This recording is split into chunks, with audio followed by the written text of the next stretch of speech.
Good morning, class. Today we are going to be talking about the Morvans and how they settled here in North Carolina and the impact that they had on the settlement. So for today's flip lesson, I want you to start thinking about the Morvans and how did the Morvans affect the development of the regions in North Carolina. Okay, so we're going to learn about the Morvans and how they came to North Carolina and how they developed the growth in the community in North Carolina as they began to settle. Okay, so North Carolina, and I'm going to point out, where did the Morvans settle? Okay, so I want you to think. The Morvans settled in what we know as Winston-Salem, North Carolina today. Winston-Salem is located right here, all right? So as you can see, Iredell County is right here where we are, and Winston-Salem is in this area, okay? So not too far from Iredell County. This is where they settled, all right? I want you to think about settlement. What does settlement mean to you? When I say the word settlement, does that mean just like being comfortable in their area? Does that mean moving to an area and establishing a place there that is where you're going to be at? That's your permanent home versus temporary. And I want you to think about settlement and where people settlement is where people establish a community. Okay, so the Morvans came and established a community in what we know of as Winston-Salem today. All right, the Morvans settled in Winston-Salem on November the 17th of 1753. The town was known as Bethabara. All right, this is what it was known as when they settled. All right, the Morvans, all right, this is kind of how they dressed. I'm showing you a picture here on the screen. Morvans were a religious group, and they actually traveled from Pennsylvania. Prior to Pennsylvania, they were in Georgia, and they left Georgia due to they were going to be required to fight, and they didn't want part of that. So they went and settled in Pennsylvania temporarily. All right, 15 Morvans traveled by foot when offered land by Granville. Okay, so they were offered land here in North Carolina by Granville, and so they traveled by foot to North Carolina. The land that they claimed at the time was called Wachovia. Now we can think of Wachovia. When you hear Wachovia, what do you think of? You think of the bank Wachovia. So this was what the land was called originally. They established Bethabara and Bethania once they came, all right, and was given the land by Granville. All right, settlement. I am showing you a map here. This is Salem. In Winston-Salem, which is where they settled. So this is just a map of the area where they decided they were going to settle. The settlement of the Morvans people from various cultures affected the development of the region in North Carolina in many ways.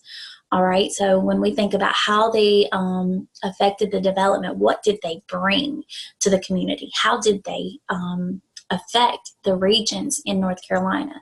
So their culture actually brought new language, food, many different cultures to the area, and lots of other things like trades and everything else.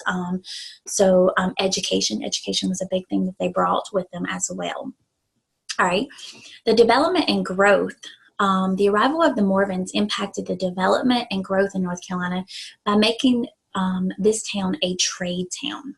Okay, the Morvans' goods became very popular within the area. People traveled here to use their meals. All right, people also traveled here for the strong education system that the Morvans brought with them.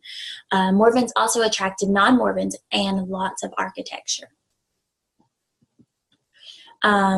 Now we're going to talk about some of the buildings that are actually was created and developed by the Morvans. St. Philip's African Morvan Church.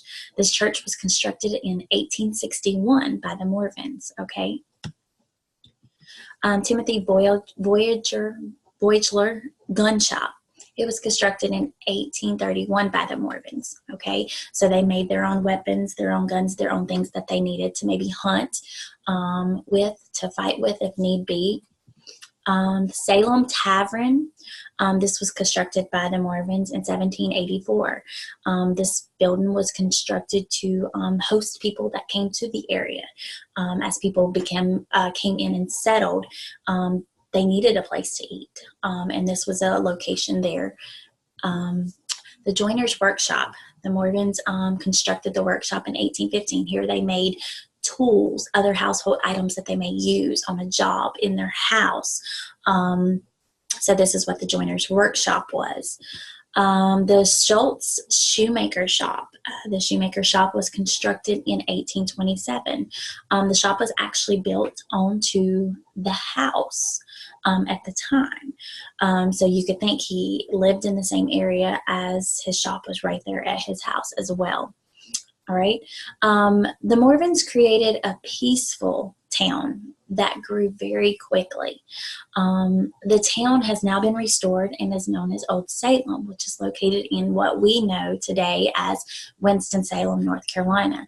Old Salem is a historical site now that you are able to go to, and you can actually visit these homes. Many have been reconstructed, and you can see the life of the Morvins. You can see how they cooked, how they lived, how they made things, how they the meal, how they made their trades that they sold, how they began to make money.